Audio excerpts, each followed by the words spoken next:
Nearly a dozen of the country's top heart health groups released new guidelines last month on how doctors should manage cholesterol. An estimated 1 in 4 American adults have dangerously high levels of the so-called bad cholesterol. That's the kind that quietly builds up in your arteries and raises your risk of heart attack and stroke.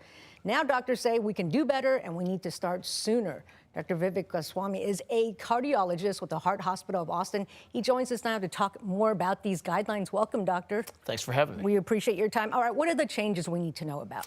So this has been something that's understandably very confusing for patients. Over the years, it seems like every couple of years the guidelines are tweaked and we really don't know how low we should get or who needs to be treated. So here we have yet another iteration and a huge step towards a much more holistic approach. So let's talk about the things we shouldn't be doing in 2026 when it comes to the treatment of cholesterol.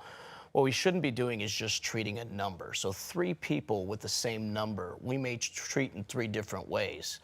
So the guidelines are now incorporating a much more holistic approach. So what's happening is a balance of that cholesterol in the person sitting in front of us.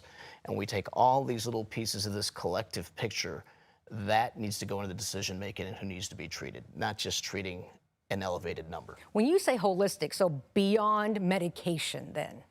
Absolutely, yeah. So some things, sometimes, exercise, can really move the needle and take in terms of making us live longer, prevention of heart attack and stroke, what we're putting in our bodies. These are very important. If these were drugs in themselves, they would be the most heavily prescribed drugs, right? Effective, right? 0 side effects and significant benefits. So introducing those lifestyle measures almost as a prescription, not just a generic recommendation, I think is part of this approach. And not as an ask, but please do it, right, That's right. doctor?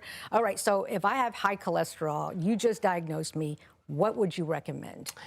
I would say I don't have enough information. So we don't treat a lab test, we're treating a person. And for us to decide what you need can be different than someone else that may have that same test. So I need to know what's happening in your body as a balance of the cholesterol in you. I want to know other biomarkers. So each piece of information, including your cholesterol, other biomarkers that are updated in the guidelines, gives us this collective picture of what's happening in you, and that should allow us to personalize what you may benefit for the most. You mentioned a couple of other markers. Can you name them? Yeah, so historically we've looked at LDL, your bad cholesterol, and I think that was oversimplified. So now some other common biomarkers that everyone should have checked will include ApoB, or something called lipoprotein a, or LPA.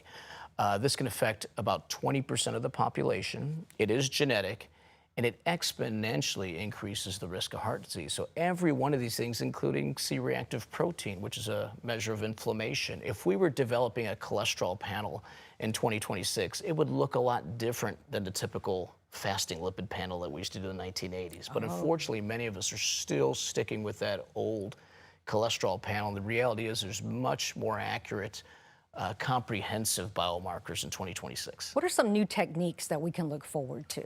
So again, high cholesterol is not a disease. High cholesterol is a risk factor for disease. No one dies of high cholesterol. It's a risk factor for heart disease. So sometimes we've got to zoom out and make sure we're not missing the forest through the trees.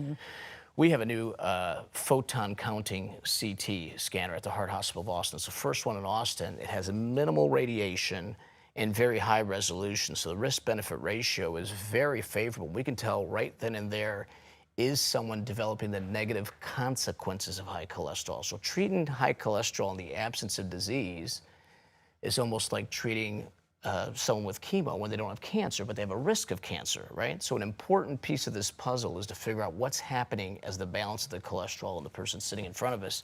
And the CT scanners, because they're safe and more accurate now, really need to be introduced more often. Tell us what that CT scanner does. Okay, so it is a non-invasive CT angiogram, right? So it's looking for plaque in the arteries, which could lead to stents and bypass and heart attacks and the leading cause of death in the United States. And historically, we've relied on calcium scores alone. The calcified plaque is stable. We could see soft plaque with this CT scan as well. And again, we can even follow the plaque longitudinally to make sure that plaque isn't progressing in the person sitting in front of us.